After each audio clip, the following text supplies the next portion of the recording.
कि बढ़े हुए अधिक अधिकारों के साथ बड़ी जिम्मेदारियां भी आती हैं। इसको बहुत कम ऑर्गेनाइजेशंस, बहुत कम व्यक्ति समझ पाते हैं, और ऐसा ही कुछ हुआ इंडिगो के साथ, जिसके कारण पूरे भारत में ऐसी स्थिति लगभग एक सप्ताह बनी रही कि पैसेंजर्स को बहुत परेशानियां हुई।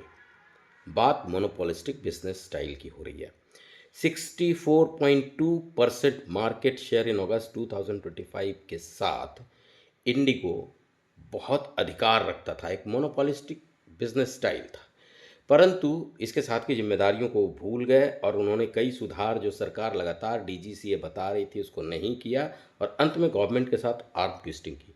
मुझे ऐसा लगता है कि गवर्नमेंट ने दो बातें तो अवश्य सीख ली होंगी।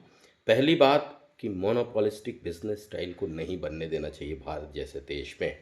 हम चाइना नहीं हैं।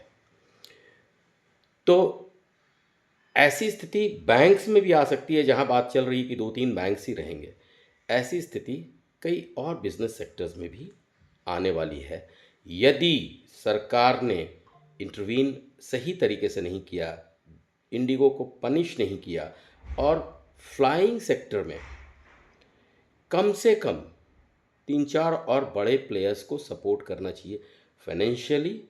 उनको बढ़िया रूट्स देने चाहिए, बढ़िया सेक्टर्स देने चाहिए, बढ़िया स्लॉट्स देने चाहिए।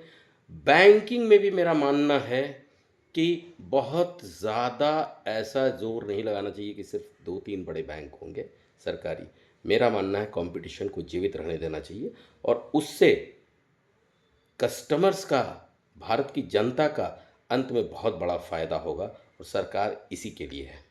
सरकार कुछ बिजनेस समूह को बहुत ज़्यादा सपोर्ट करके ऐसी स्थिति नहीं बना दे कि भारत में कुछ ही बिजनेस ग्रुप्स का इतना ज़्यादा स्ट्रांग वर्चस्व हो जाए कि वो जनता को या सरकार को जब जैसे चाहे वैसे तोड़ मड़ोड़ सके।